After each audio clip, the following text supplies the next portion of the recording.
Welcome to your custom deep dive.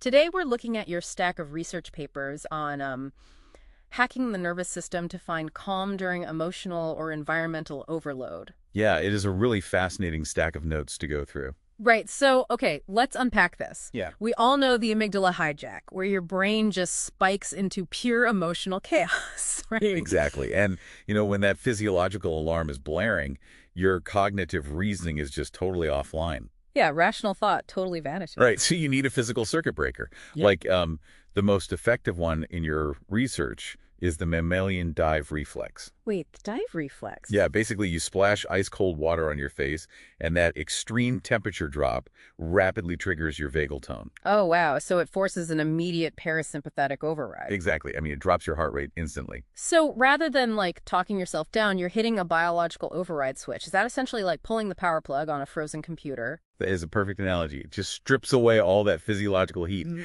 But even after that biological override, the residual adrenaline can leave your mind spinning. Right, because the body is calm, but the brain is still desperately looking for a threat. If ice water handles the body, how do we handle the mind? Well, that brings us to cognitive labeling. It sounds deceptively simple, but you literally just state out loud, I am feeling anxiety. Wait, just saying it out loud actually works. Yeah, by articulating it, you literally shift neurological activity out of the panic amygdala and, up into the analytical prefrontal cortex. So you're turning a raw, overwhelming feeling into an objective data point. Well, here's where it gets really interesting. Oh, the 10-10-10 rule. Yes, asking if an event will matter in 10 minutes, 10 months, or 10 years. But let me push back a little here. Does creating this, like, psychological distance risk making you too detached from reality? It is a common concern, yeah. But it's not about dismissal. It just acts as a fly-on-the-wall perspective to lower the heat. Oh, I see. So it lowers the immediate stakes so you can react with precision. Right. But I should note, these techniques have to become muscle memory, practiced during calm periods. Because if you only try it in crisis, the prefrontal cortex won't have the muscle memory to take over, right? Exactly. This raises an important question, though. What if the overwhelm isn't an internal emotion at all? What if it's external environmental noise? Oh, like sensory processing sensitivity or SPS? Yeah, for those individuals, the central nervous system is just incredibly finely tuned. They deeply process unseen electromagnetic waves and ambient sound. Wait, unseen waves like EMF. Right. The nervous system biologically registers these frequencies as constant low-grade stressors.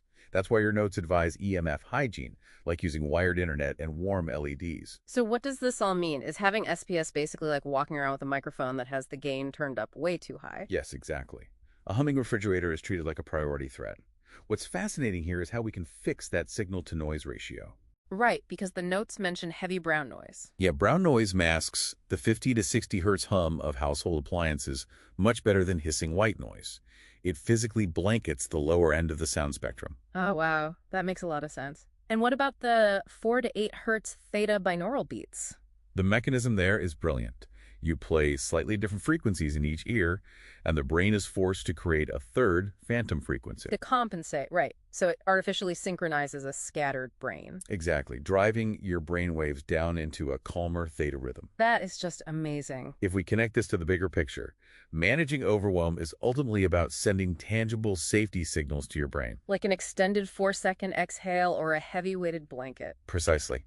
Whether it's breath work or deep pressure touch, you are speaking the biological language of safety. Well, we hope this deep dive arms you with practical, everyday tools to lower the input volume of your world. Absolutely. It is all about finding that calm. Right.